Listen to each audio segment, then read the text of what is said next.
Assalamualaikum warahmatullahi wabarakatuh. Waalaikumsalam. Terima kasih untuk Pak Arianto Tarigan dan saya juga Widartoyo.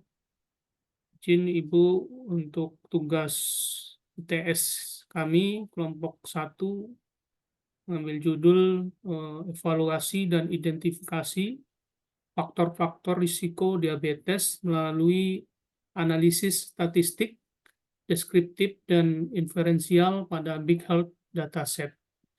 Kami berdua, Arianto Tarigan dan Widartoyo, Magister Ilmu Komputer Universitas Lancang Kuning, Riau.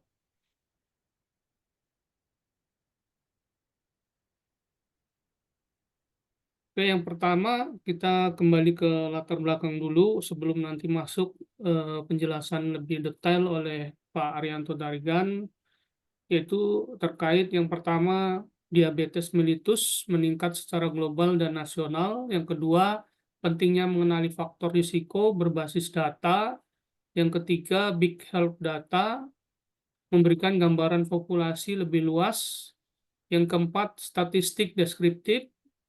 Inferensial sama dengan analisis yang kuat tanpa machine learning. Kelima adalah tujuan utama mengidentifikasi faktor risiko diabetes secara statistik.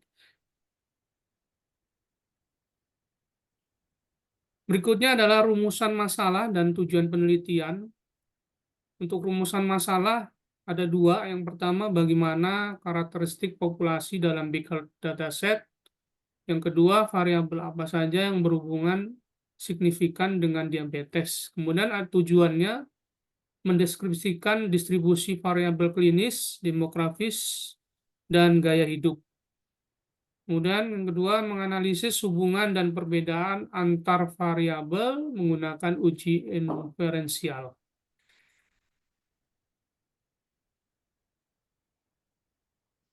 Untuk dataset penelitian, kita mengambil Big Health Dataset dari kaggle.com, ada 100.000 record dan 22 variabel. Kelompok variabelnya ada demografi, gaya hidup, klinis dan metabolik, stadium diabetes atau label, tidak ada missing value, kemudian cocok untuk analisis statistik besar atau Big Health Data.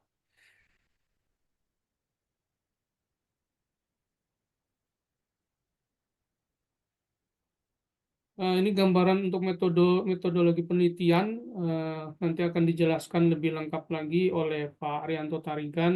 Ini sedikit tentang desain penelitian, ada kuantitatif, cross-sectional, dan softwarenya menggunakan Python, itu dengan library Pandas, NumPy, Skippy, Matplotlib, Seaborn.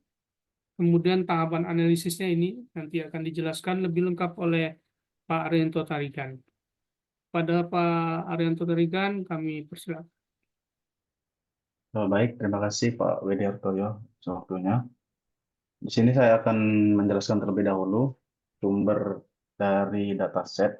Ya, sumber ini sebenarnya dari Kaggle, cuman dalam metodologi pengumpulannya, dataset ini dibuat secara sintetis untuk mensimulasikan 100 profil pasien yang realistis. Nah, jadi dataset ini berasal dari sumber-sumber terpercaya, termasuk Federasi Diabetes Internasional ataupun IDF, serta Organisasi Kesehatan Dunia ataupun WHO. Nah, kemudian dataset yang digunakan ini terdiri dari 22 variabel dan 100.000 record yang diambil dari seluruh dunia. Baik, akan saya lanjut di bagian metodologi penelitian. Ya, ini langkah-langkah yang kami jalankan selama melakukan pengolahan data ataupun penelitian dari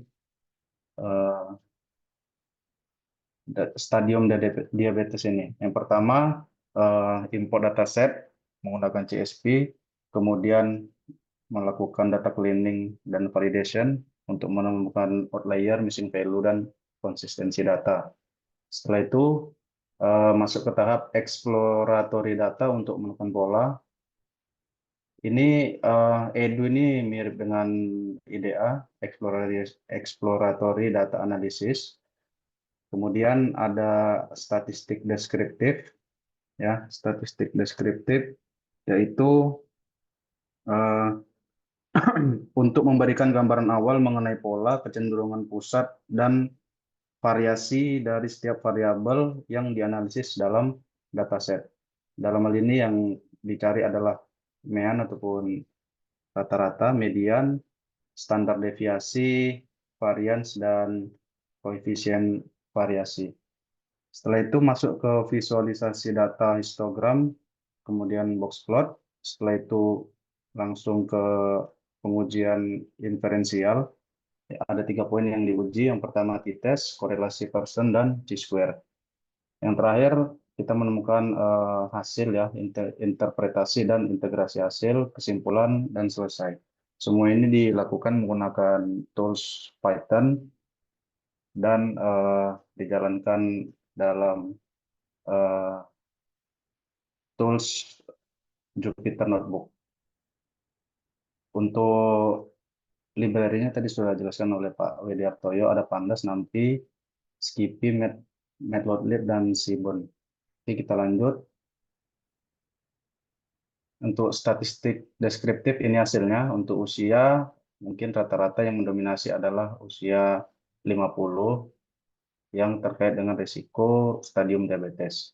Kemudian glukosa puasa ada 111 mg, zona pradiabetes, ya, belum bisa dikatakan diabetes. Setelah itu glukosa postprandial 160, banyak outlier tinggi, profil lipid, kolesterol, dan LDL dalam batas sedang. LDL di sini adalah kolesterol jahat. Ada HDL, HDL itu adalah eh, kolesterol baik, dan di sini diuji melalui variabel yang LDL ataupun kolesterol jahatnya. Gaya hidup di sini ada variabel aktivitas fisik dan alkohol, hasilnya eh, koefisien variasinya lebih dari 0,70, artinya variasinya tinggi. Kemudian setelah itu inilah tampilan dari visualisasi data histogram usia, distribusi normal moderat, puncak usia dari 40 sampai 65. Dibuktikan dari diagram batang ataupun histogram ini. Kemudian eh, visualisasi data yang kedua ini glukosa puasa, ya, semakin geser ke kanan ini cenderung tinggi. Kemudian yang ketiga ada box plot glukosa postprandial. Glukosa postprandial ini adalah glukosa ataupun kadar gula ketika kita setelah selesai makan, ya, atau mengisi energi. Banyak yang ekstrim, resistensi insulin sangat kuat. Oke, lanjut. Inilah hasil dari independent test, ya, pengujian glukosa puasa antara label no diabetes dengan tipe 2 diabetes ataupun tipe stadium 2 dari diabetes. Hasilnya perbedaan sangat signifikan, ya, karena P lebih kecil dari 0,001, artinya 0.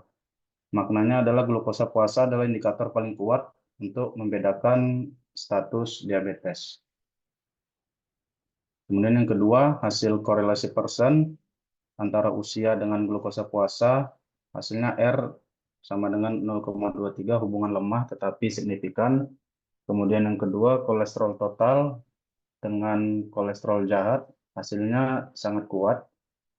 Kemudian yang ketiga, trigliserida dengan glukosa postprandial, hubungan lemah. Artinya usia mempengaruhi kadar gula, kemudian kolesterol jahat sangat berkaitan dengan profil lipid. Profil lipid adalah serangkaian tes darah, ya, untuk mengukur kadar berbagai jenis lemak seperti kolesterol, kemudian gula, dan yang lain-lain. Lanjut ke hasil uji chi-square, gender dengan diabetes sangat signifikan, artinya dalam dataset diabetes ini gender mempengaruhi dari model-model yang bisa mempengaruhi dari stadium diabetes. Kemudian riwayat keluarga dengan diabetes sangat signifikan, status merokok dengan diabetes tidak signifikan. Maknanya faktor genetik dan gender sangat berperan. Kemudian faktor merokok bukan pembeda utama diabetes dalam dataset. Mungkin untuk faktor merokok ataupun tidak merokoknya lebih ke penyakit paru-paru, bukan ke diabetes. Inilah hasil dari ringkasan statistik yang sudah diuji melalui dataset dan tools Python. Mulai dari statistik deskriptif, kemudian koefisien variasi, uji independen, dan uji chi-square. Integrasi temuan populasi dataset berisiko tinggi antara glukosa dengan usia yang tinggi. Kemudian glukosa puasa, indikator yang paling sensitif. Faktor risiko utama, usia, riwayat keluarga, kolesterol jahat, dan kolesterol total. Gaya hidup berperan tetapi tidak sekuat dengan faktor genetik ataupun faktor keturunan tadi. Mungkin dari presentasi kami hanya demikian. Sebelumnya akan kami tunjukkan untuk pengolahan data menggunakan tools Python. Ya, ini hasilnya dari awal sampai selesai.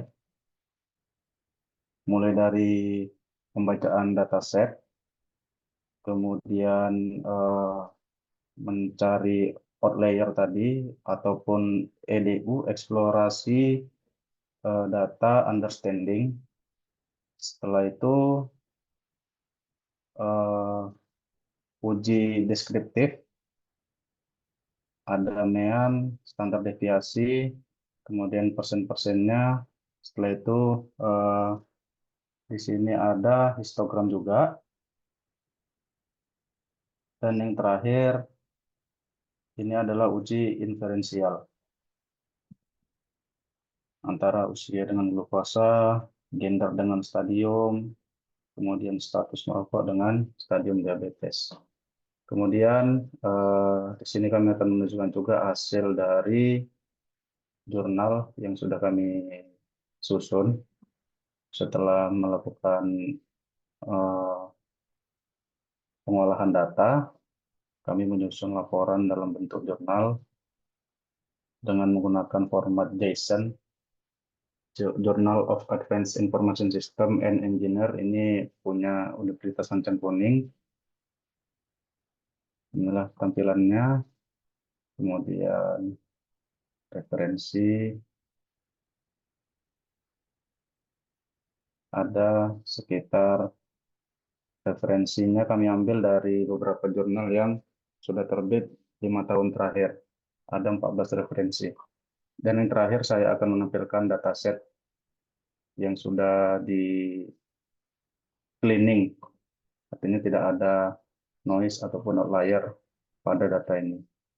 Dan siap untuk diolah ke dalam tools Python. Oke, mungkin itu saja yang bisa kami paparkan. Ada tambahan mungkin Pak Wedi Hartoyo? Terkait ini mungkin sudah ini ya, sudah harapannya memang hasil dari dalam bentuk jurnal sudah dapat disetujui oleh Ibu, nanti menjadi apa namanya, gambaran kami juga berdua, mungkin kalau nanti bisa ambil sebagai tesis ya Pak Arianto ya, seperti ini. Oke, betul Pak. eh itu aja Pak Arianto, mungkin kalau apa untuk tugas kita UTS terkait ini saya pikir sudah cukup ya. Oh, mungkin kesimpulannya Pak tadi Oh belum ya, disebutkan. kesimpulannya Pak Arianto disampaikan. Kadar glukosa berperan paling dominan ya terhadap risiko orang penderita diabetes. Kemudian faktor genetik dan gender juga signifikan mempengaruhi dari status diabetes. Profil lipid, khususnya kolesterol jahat, juga sangat berkorelasi ya terhadap status diabetes. Kemudian gaya hidup sangat variatif, namun tidak selalu signifikan. Statistik deskriptif dan inferensial efektif untuk menganalisis big health data. Nah, mungkin ini kesimpulan yang kami dapat dari penelitian yang kami lakukan. Eh, Lebih dan kurangnya kami mohon maaf. Saya kembalikan ke Pak Wedi Hartoyo. Baik, terima kasih Pak Arianto Darigan. Ini merupakan tugas yang kami ajukan untuk UTS, untuk mata kuliah Statistik dan Data Science. Terima kasih. Kami ucapkan bila taufiq wal hidayah. Assalamualaikum warahmatullahi wabarakatuh. Waalaikumsalam warahmatullahi wabarakatuh.